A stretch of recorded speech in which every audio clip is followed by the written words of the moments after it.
Hi guys, how are you all? So today we are going to start class 8th English. It so happened book chapter 4 The Treasure Within. तो ये बहुत ही interesting chapter, ये conversation की chapter है। मतलब बातचीत होती है कि इंटरव्यू होता है दो इंसान के बीच में, तो वही हम देखेंगे। तो देखो यहाँ पहले बिफोर यू रीड वाला हम देख लेते हैं। तो हर चाइल्ड जो होता है ना एक पोटेंशियल अचीवर होता है जो बहुत कुछ अचीव कर सकता है, और हर बच्चा डिफरेंट होता है अदर चिल्ड्रन से।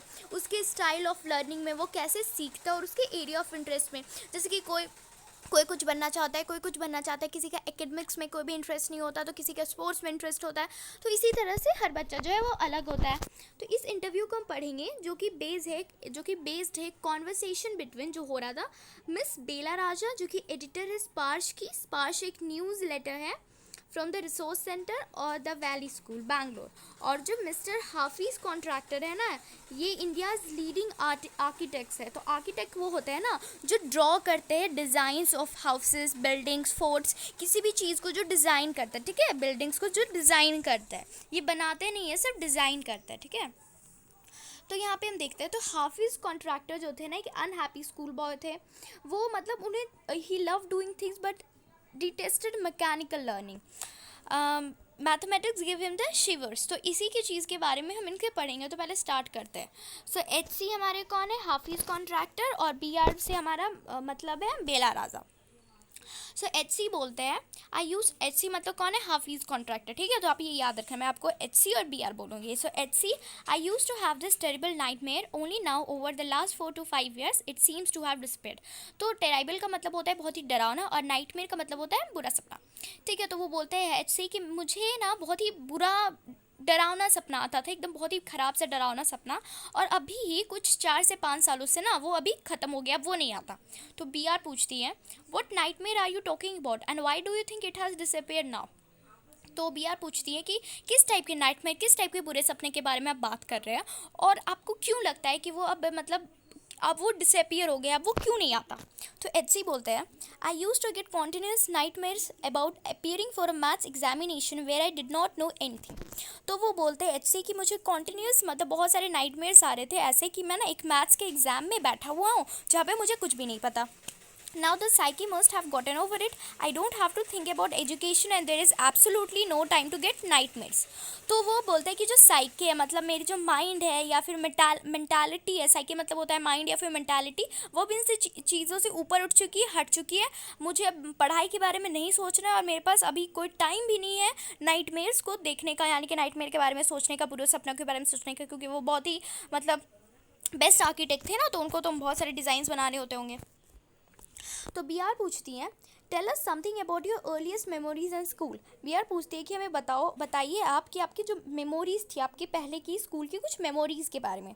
तो एच सी बोलते हैं, in the first and second year I was a good student, after I reach the third standard I simply lost interest and I never study. तो एच सी बताते हैं कि फर्स्ट और second year में, यानी कि फर्स्ट और सेकेंड क्लास में ना वो बहुत ही अच्छे स्टूडेंट थे, बहुत ही ब्राइट स्टूडेंट थे, पर जैसे ही वो थर्ड स्टैंडर्ड में पहुँचे ना तो अपना वो इंटरेस्ट खो दिया, मतलब अब उन्हें कोई भी इंटरेस्ट नहीं था पढ़ाई में और उन्होंने फिर कभी पढ़ाई नहीं की। वो बोलते हैं, I use to be interested in games, running around, playing jokes and pranks on others. तो वो बोलते हैं मुझे गेम्स में, खेल में बहुत ज़्यादा इंटरेस्ट था, इधर उधर दौड़ने में, और प्लेइंग जोक्स का मतलब होता है इसके मतलब किसी किसी के भी ऊपर मतलब जोक्स करने में, मजाक उड़ाने में उनका, और प्रैंक्स करने में, बुद्धू बनाने में। मेन जो होता है ना प्रैंक्स का मतलब होता है बुद्धू बनाने में दूसरों को। I would copy in class during exam times, I would try to get hold of the examination paper that had been prepared and studied, and I could not remember things that had been taught to me in class. तो वो बोलता है कि मैं क्या करता था ना कि वो एग्ज़ाम के टाइम्स में वो कॉपी कर लेते थे जो भी आंसर पेपर होता था, और वो क्या करते थे, या तो सोचते थे कि एग्जामिनेशन का जो पेपर है उससे मतलब पहले ही देख ले, होल्ड ऑन करने का मतलब होता है कि पहले से ही एग्ज़ाम का पेपर देख ले एग्ज़ाम के पहले ही, और उसके बारे में प्रिपेयर कर ले और स्टडी कर ले, क्योंकि उन्हें पता था एग्ज़ाम का पेपर ये क्वेश्चन आ रहे हैं, और या फिर क्योंकि ना उन्हें कोई भी चीज़ें याद नहीं रहती थी जो भी उन्हें पढ़ाया जाता था क्लास में। However later one sentence spoken to me by my principal change my life. पर क्या हुआ ना, कोई सेंटेंस बोला था उनके टीचर ने, उस सेंटेंस ने उनकी लाइफ को चेंज कर दिया। When I approached my 11th standard, the principal called me and said, "Look here, son, I have been seeing you from day one. You are a good student, but you never studied. I have taken care of you till today.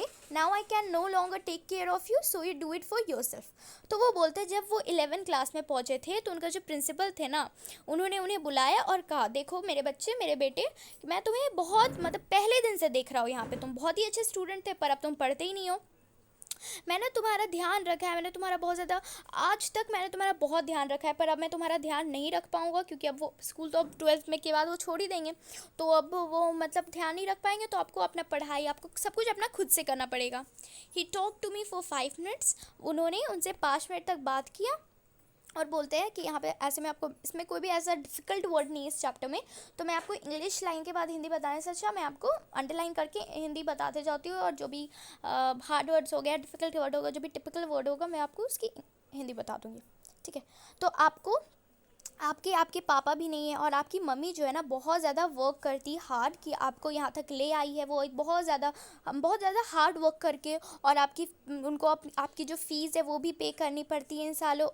इतने सालों में उन्होंने आपकी fees भी पे की है, पर आप क्या करते हो, आप सिर्फ खेलते रहते हो। और अब आपको क्या करना होगा, अब आपको पढ़ना होगा क्योंकि आपको अब और भी पढ़ना है ना, तो आपको और पढ़ना होगा। तो ऐसे ही जो मोटिवेट करते हैं थोड़ा उनके प्रिंसिपल उनको, तो वो जो है बोलते हैं कि मैं एक बहुत अच्छा स्पोर्ट्समैन था।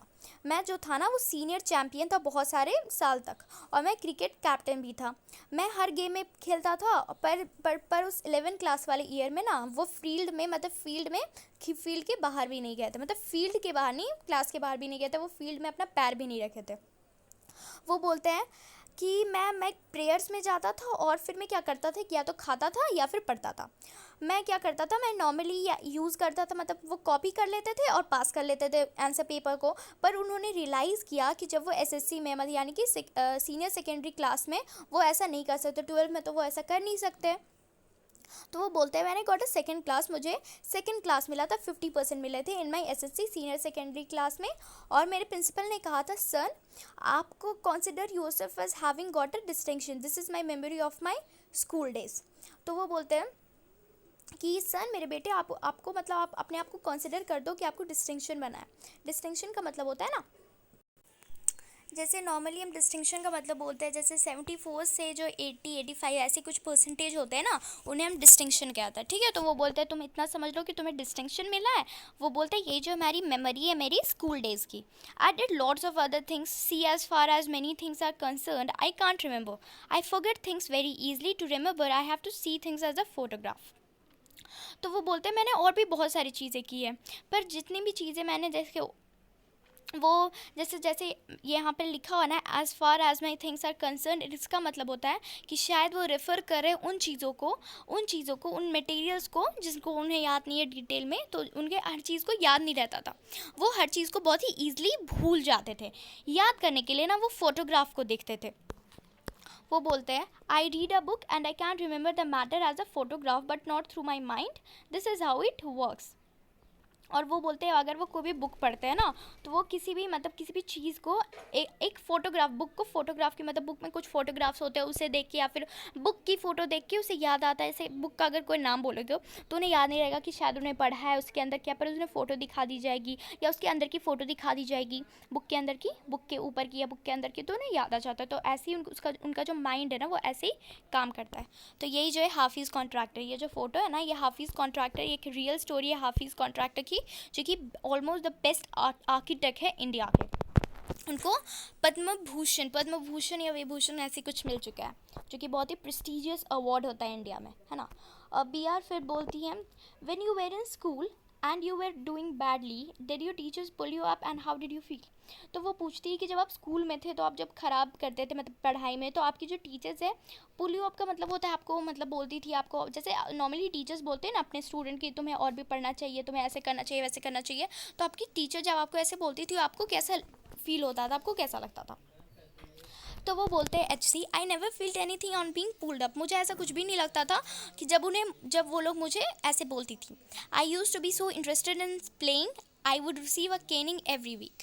तो वो बोलते हैं मैं बहुत ज़्यादा इंटरेस्ट था प्लेइंग में, मेरा बहुत ज़्यादा इंटरेस्ट था खेलने में। और वो बोलते हैं ना, मुझे हर साल हर साल बोलती हूँ मैं, हर वीक कैनिंग मिलती थी। कैनिंग का मतलब होता है कोई भी पनिशमेंट हो गया या फिर मारना या फिर कोई भी पनिशमेंट को हम कैनिंग बोलते हैं। उन्हें हर हफ्ते मिलता ही मिलता था। बी आर पूछती है, when you know that you had incurred the wrath of your teacher by not doing your homework or by behaving badly, when you know you would get a caning, what was the state of your mind? तो फिर B R पूछती है कि जब आपको पता था कि आपने अपने मतलब ये जो है had incurred the death of your teacher का मतलब होता है ना कि आपने अपने टीचर को एकदम फ्यूरियस मतलब बहुत ज़्यादा मतलब गुस्से दिला दिया, बहुत ज़्यादा फ्यूरियस बना बहुत झंझला दिया अपने टीचर को। तो आपने अपना होमवर्क नहीं करके या फिर बहुत ज़्यादा बिहेव करने के बहुत ज़्यादा बैडली बिहेव करके, तो आपको पता था कि आपको कैनिंग मिलेगी, कोई पनिशमेंट या बड़ा बीट होगा, आप पिटाएंगे। तो आपका स्टेट ऑफ माइंड कैसा रहता था, आपका दिमाग कैसा रहता था? तो एचसी बोलते हैं state of mind, just lift up the hand and they would cane you, it would hurt badly and then I would have to forget about it because I would want to go and play. तो HC बोलते state of mind, मैं अपना हाथ आगे कर देता था, वो मुझे मार लेते थे, इसमें मुझे बहुत दर्द होता था पर मैं उसे फिर भूल जाता था क्योंकि मुझे बाहर जाना रहता था और खेलना रहता था। फिर बी आर बोलती है, यू नेवर फील्ड इनसिक्योर और थ्रीटन। तो बी आर बोलती है कि आपको कभी भी कुछ इनसिक्योर कि आपके पास कोई सिक्योरिटी नहीं या थ्रीटन मतलब ऐसा कुछ नहीं लगा, डर वर आपको कुछ नहीं लगा। तो एचसी बोलते हैं, I was just interested in playing and nothing else. I was most interested in funny pranks. तो वो बोलते हैं मैं सबसे ज़्यादा प्लेइंग में, खेलने में मुझे बहुत ज़्यादा इंटरेस्ट था और किसी भी चीज़ में नहीं। मैं प्रैंक्स में, मुझे दूसरों को बुद्धू बनाने में ना बहुत मज़ा आता था। एक दिन मुझे पढ़ना नहीं था तो मैंने एक डिस्ट्रैक्शन क्रिएट किया। डिस्ट्रैक्शन का मतलब होता है ना, देखो मतलब कुछ भी डिस्ट्रैक्शन का अपने आप को हटा देना किसी चीज़ से, बहुत ज़्यादा डिस्ट्रैक्ट होना, बहुत ज़्यादा उससे हट जाना किसी भी चीज़ से। मतलब वो एक घंटे तक उन्होंने चोर पुलिस वो खेलते रहे। हर संडे ना we were allowed to go into a town to see a movie. देखो वो क्या थे ना, एक बोर्डिंग स्कूल में रहते थे, ठीक है, तो उन्हें हर सैटरडे वो उनको अलाउ किया जाता था कि वो टाउन में जा सकते हैं और मूवी देख सकते हैं। So what I would do was have no lunch and collect money from 40-50 students and run and buy the tickets. On my way back I would eat to my heart's content. तो वो क्या करते थे, उस दोपहर वो अपना खाना नहीं खाते थे और पैसे कलेक्ट करते थे 40 से 50 स्टूडेंट से और भाग के टिकट खरीद लेते थे। और जब वो वापस आते थे ना तो एकदम पेट भर के जो भी उन्हें पसंद था वो खाते थे। I use to be leader of a gang. वो बोलते हैं कि मैं अपने गैंग का ना लीडर था। We would have gang fights and plan strategies. हमारे जो गैंग था ना उसमें लड़ाइयाँ होती थी। प्लान की स्ट्रैटेजीज़ का मतलब होता है ना किसी भी फाइट को आप कैसे विन करें, उसका मेथड, उसे हम स्ट्रैटेजीज़ कहते हैं। प्लान की स्ट्रैटेजीज़ किससे लड़ने की, किससे जीतने की, इसी टाइप की होती थी उनमें, उनकी गैंग में। This things would use interest to me more than any academics. इन चीज़ों में ना उनका बहुत ज़्यादा इंटरेस्ट था। बिना मतलब एकेडमिक्स में उनको कोई भी इंटरेस्ट नहीं था। एकेडमिक्स का मतलब होता है ना कोई भी एकेडमी से रिलेटेड या फिर कोई एजुकेशनल मैटर्स, जैसे कि बुक्स से, डिस्कशन से, डिबेट से रिलेटेड, यानी कि पढ़ाई से रिलेटेड उनका कोई भी मन नहीं लगता था। अब बोलते हैं students use to book my text books for the following year because they were almost brand new. I probably open them one day before exams. Students जो है ना उनके टेक्स्ट बुक्स को उनके बुक कर लेते थे। क्या कर लेते थे, अगले साल के लिए मैं ये लूँगा, क्योंकि वो बहुत ब्रांड न्यू रहते थे, बहुत ज़्यादा नए जैसे रहते थे, क्योंकि वो ऐसा तो कभी पढ़ते नहीं, तो बस एग्ज़ाम के एक दिन पहले पढ़ लेते थे। बी आर पूछती है, अब पार्ट 2 आ गया हमारा। बी आर पूछती है how did you get into the field of architecture. तो बी आर पूछती है आप कैसे आर्किटेक्चर के फील्ड में आए। सो एचसी बोलते हैं in the college for architecture nobody had got below 80-85% was allowed to enter, I had only 50%। तो आर्किटेक्चर के कॉलेज में ना किसी को भी 80 या 85% के नीचे मिले ना तो उसे अंदर नहीं घुसने दिया जाता था, लेकिन मुझे तो सिर्फ 50% मिले थे। I wanted to join army, मुझे आर्मी ज्वाइन करने का मन था। मैंने मुझे मेरा एडमिशन लेटर भी मिल गया, पर मेरी मेरी आंटी ने उसे फाड़ दिया। टोरेटम का मतलब होता है फाड़ दिया। Then I decided that I wanted to join the police force. फिर उन्होंने डिसाइड किया कि वो पुलिस फोर्स को ज्वाइन कर लेंगे, पर उनकी मम्मी ने कहा कि आप पुलिस फोर्स को ज्वाइन मत करो, अपना बस ग्रेजुएशन कर लो। तो वो जय हिंद कॉलेज इन बॉम्बे, मतलब जय हिंद कॉलेज है कोई बॉम्बे में, वहाँ पे वो पढ़ाई करने गए, अपना ग्रेजुएशन करने गए। There I was to either take French और जर्मन। वहाँ पे उन्हें या तो फ्रेंच लेना था या फिर जर्मन लेना था। तो I had studied French for 7 years। I did not no 7 words of French. या तो उनको फ्रेंच लेना था या जर्मन लेना था, तो उन्होंने फ्रेंच ना 7 सालों से पढ़ा था, पर उनको 7 वर्ड भी नहीं आता था फ्रेंच का, तो उन्होंने जर्मन ले लिया। फिर उनके जो जर्मन टीचर की डेथ हो गई, तो कॉलेज ने उनको कहा कि या तो वो अपना कॉलेज चेंज कर ले या फ्रेंच ले ले।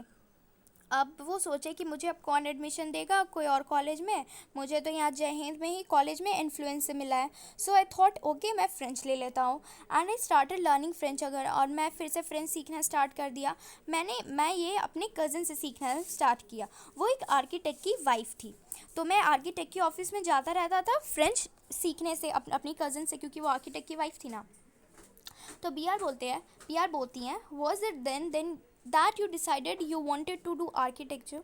तो बी आर बोलती हैं कि क्या वही टाइम था जब आपने डिसाइड किया कि आप आर्किटेक्चर करोगे। तो एच सी बोलते हैं, actually it all happen quite by chance. ये चांस है, वो मैंने कुछ भी सोचा नहीं था। आर्किटेक्चर के ऑफिस में ना उन्होंने किसी को देखा कि वो कोई विंडो ड्रॉ करे एकदम डिटेल में, विंडो को ड्रॉ करे एकदम डिटेल में। जो विंडो डिटेल था ना वो बहुत ज़्यादा एडवांस ड्राइंग थी। मैंने उन्हें कहा कि ये जो ड्राइंग है वो गलत है, और जो विंडो है ना वो खुलेगी नहीं आप जैसे ड्रॉ कर रहे हो उसे। तो वो उन्होंने क्या किया ना, उसे मार दिया। मतलब जो एचसी को, वो जो इंसान जो ड्रॉ कर रहे थे, उन्होंने इसे मार दिया। और फिर उन्हें पता चला ना कि ये ड्राइंग थी वो सच में गलत ही थी। मेरे कज़न के हस्बैंड ना वो बहुत ज़्यादा सरप्राइज़ हो गए। उन्होंने मुझे कहा कि कुछ सारी चीज़ों को, कुछ स्पेसिफिक चीज़ों को ड्रॉ करने, और मैंने तुरंत कर लिया। उन्होंने मुझे कहा एक घर को डिज़ाइन करने, और मैंने एक घर को डिज़ाइन किया। उसके बाद उन्होंने मुझे कहा कि हर चीज़ को ड्रॉप कर दो, और मतलब हर चीज़ को छोड़ दो और आर्किटेक्चर ज्वाइन कर लो। We want to meet the principal of the college. हम उस कॉलेज के आर्किटेक्चर कॉलेज के प्रिंसिपल से मिलना चाहते थे। तो प्रिंसिपल ने मुझे वॉर्न किया कि मैं तुम्हें इस एंट्रेंस एग्ज़ाम में पार्ट लेने दूंगा, पर अगर तुम अच्छा नहीं किया तो मैं तुम्हें ज्वाइन नहीं करने दूंगा। तो वो बोलते हैं, got an A plus in the entrance exam, and from that day it was a cake walk. तो वो बोलते हैं उन्हें ए प्लस मिला एंट्रेंस एग्जाम में, और उस टाइम से ना वो एक केक वॉक की तरह हो गया। केक वॉक की तरह मतलब बहुत ही ईजी, बहुत ही स्मूथ राइड, कुछ ऐसी चीज़ जो बहुत ही ईजी है अचीव करने के लिए। ठीक है, बहुत ही ईजी हो गया उनके लिए अब सब कुछ आगे। I had never made a plan but I knew how something look like from the top. वो बोलते हैं कि मैंने कभी भी कोई प्लान नहीं बनाया, पर मुझे पता था कि कोई भी चीज़ ऊपर से कैसा दिखता है। I had never known what a section was, but I knew if you cut a plan what it would like. तो वो उन्हें कभी नहीं पता था कि एक सेक्शन क्या होता है, पर उन्हें पता था कि अगर आप किसी प्लान को काट दोगे ना तो वो कैसा दिखेगा। I stood first class first throughout after that. वो हर क्लास में उसके बाद फर्स्ट आते गए। I believe that all this understanding came from what I use to play and do during school. वो उन्हें लगता है कि ये जितनी भी चीज़ उन्हें समझ आई आर्किटेक्चर के बारे में, आर्किटेक्ट के बारे में, वो इसीलिए आई क्योंकि वो जो खेलते थे और जो स्कूल के टाइम में वो खेलते थे, मतलब उसी से आई। उनका एक फ्रेंड था बेहराम दिवेशा करके। We use to have competitions between us for designing forts guns and ammunition.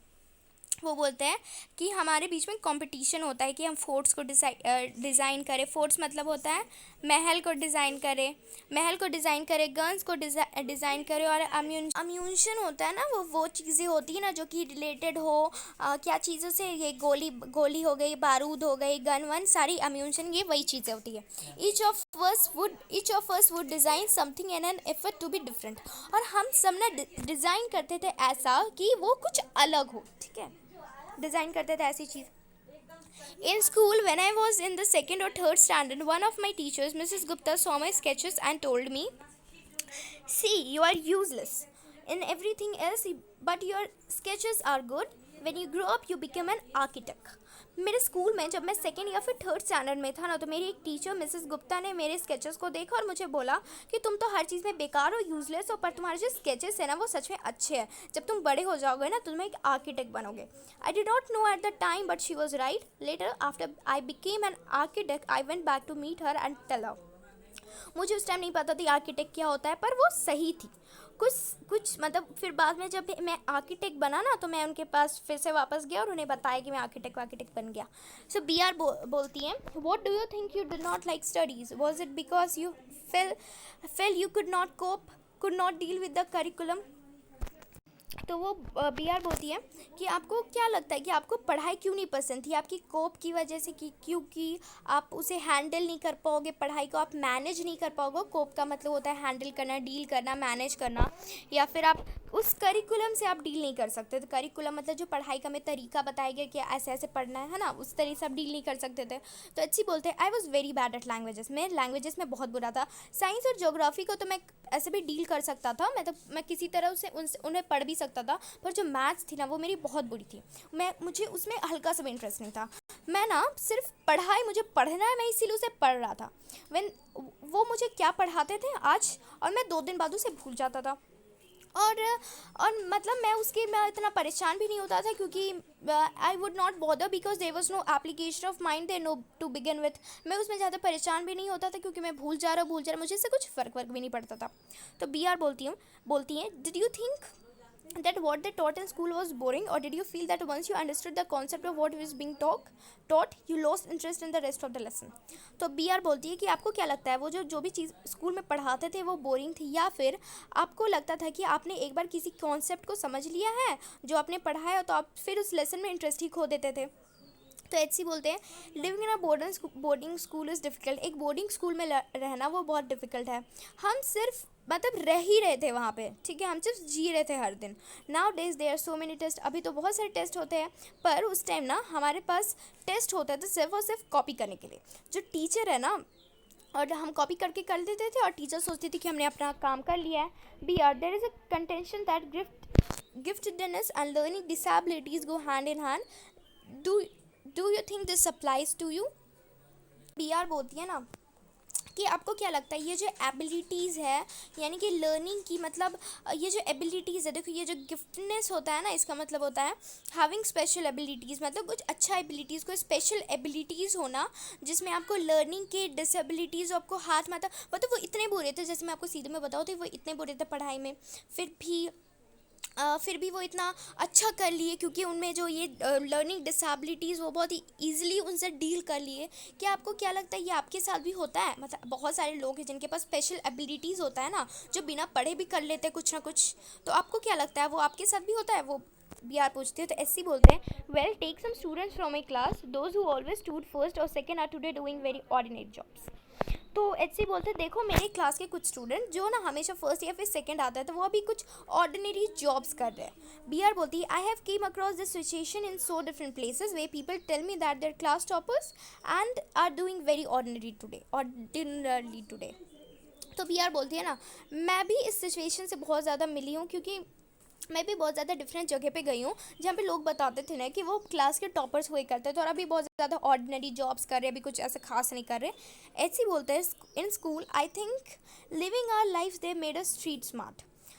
तो वो बोलते हैं स्कूल में ना देखो स्कूल में क्या होता है ना, हम अपनी ज़िंदगी जी रहे होते हैं, वो हमें स्ट्रीट स्मार्ट नहीं बनाती, यानी कि क्या बाहर क्या हो रहा है। बस स्कूल की एक अलग दुनिया होती है, बाहर की एक अलग दुनिया होती है। बाहर में अभी दिखाती नहीं है कुछ कि कैसे इंडिपेंडेंटली हर चीज़ को किया जा सकता है, कैसे हम चॉइस करें किसी भी चीज़ को, ठीक है। इस तरह की चीज़ें जो हमें बताई नहीं जाती है स्कूल में। I have learn more by doing what I did on my own then what academics would have taught me. वो बोलते हैं ना कि मैंने पढ़ा है ज़्यादा, कि मतलब मैंने ज़्यादा अपने आप को समझा है जब मैं खुद से पढ़ता था, ना ही कि जो एकेडमिक्स जो पढ़ाई की करिकुलम में मुझे पढ़ाया गया वो सबसे मुझे कुछ भी ऐसा कुछ फ़ायदा नहीं हुआ। बी आर बोलती है this is because the personality and skills were there you were able to find expression in a manner you were comfortable with and you defined every rule so that nobody would stop you from doing what you needed to do.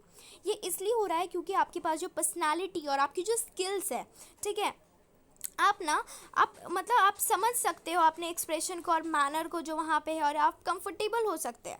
आपने हर rule को defined किया, ठीक है, और आपको कोई भी stop नहीं कर सकता, क्योंकि आप जो भी करना चाहते हैं वो कर ही लेते हो। तो ऐसे ही बोलते हैं I was more interested in other things. वो बोलते हैं मैं और भी चीज़ों में बहुत ज़्यादा इंटरेस्टेड था। फॉर एग्जाम्पल जब मैं क्लास में था ना, तो बाहर अगर रेन होती थी, बारिश होती थी, तो मैं सोचता था उस बहते हुए पानी के बारे में, और मैं कैसे एक डैम बना लूँ उस बहते हुए पानी को रोकने के लिए। मैं सोचता था ना कि वो जो अगर पानी बह रहा है डैम के अंदर, मतलब पानी डैम के अंदर कैसे बहेगा, और कितना and how much of water the dam would be able to hold, और कितना जो पानी है ना वो डैम होल्ड कर पाएगा, पानी डैम के अंदर कैसे बहेगा, पानी कैसे बह रहा है, वो ये सब सोचते थे। ये जो था ना उनका इंटरेस्ट था उन टाइम के लिए। ये देखो यहाँ पे एक हमें पिक्चर दी गई है, एक कॉम्प्लेक्स एकदम बहुत ही डिफिकल्ट डिज़ाइन है जो कि हाफिज कॉन्ट्रैक्टर ने डिज़ाइन किया है। देखो, when students lost a button while playing or fighting, they would come running to me and I would cut a button for them from chalk using a blade. Discipline in the school was very important and no student could afford to have a button missing. The student would get past dinner with a full neat uniform and after that it did not matter. देखो, जब students ना एक button भी अपना खो देते थे खेलने टाइम या लड़ने टाइम, तो वो मेरे पास आते थे दौड़ते दौड़ते और मैं एक बटन को काट देता था चौक से, ठीक है, एक ब्लेड से, यानी कि वो चौक से ना बटन को बना देते थे। अगर कोई बटन खो जाता था ना तो वो क्या करते थे ना, चौक से, किसी भी चौक से उस बटन को बना देते थे, ठीक है, काट के, कुछ चौक ही का बटन रहता था। और जो डिसिप्लिन था ना स्कूल में वो बहुत ज़्यादा इंपॉर्टेंट था और कोई भी स्टूडेंट ना वो मतलब अफोर्ड नहीं कर सकता, यानी कि समझ नहीं सकता था कि उनका जो बटन है ना वो मिसिंग हो गया, अगर मिस हो गया, क्योंकि बहुत ज़्यादा डिसिप्लिन था।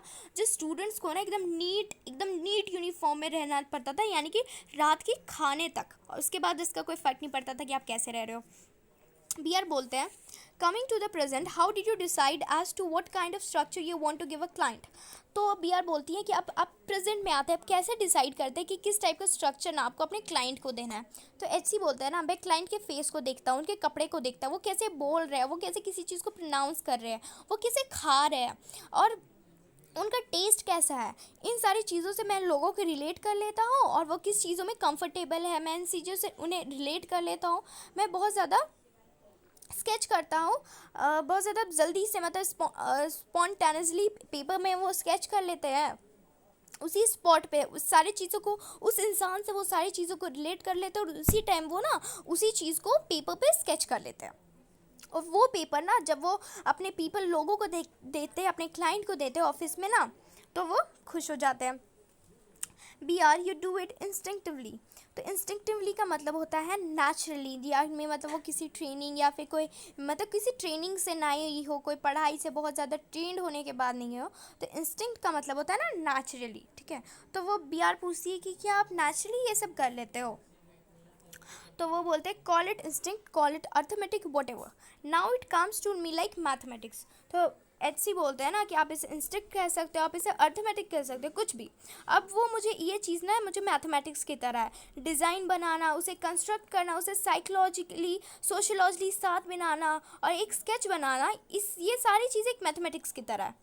तो यहाँ पे हमारा चैप्टर कंप्लीट होता है और यहाँ पे बोला जा रहा है, here we almost come to a full circle. यहाँ पे हम एकदम फुल सर्कल के पास आ गए, जहाँ पे मिस्टर कॉन्ट्रैक्टर ने डिराइव किया उनका खुद का इंटरप्रिटेशन मैथमेटिक्स का, कि ऐसे वो मैथमेटिक्स एक सब्जेक्ट था जो उसे वो हेट करते थे और अब वो ऐसा सब्जेक्ट बन गया जिससे वो डील कर रहे हैं। तो ये बहुत ही इंपॉर्टेंट चैप्टर था, मतलब इंपॉर्टेंट ही, आपको बहुत ज़्यादा सीख देता होगा ये चैप्टर कि आप कैसे अपने फ्यूचर में कर सकते हो, आप कैसे रहना चाहते हो, कैसे आप अपने आसपास की चीज़ों से आप कुछ भी कर सकते हो। तो ये बहुत ही अच्छा चैप्टर था। कैसा लगा वीडियो ज़रूर बताना। Thank you for watching my video.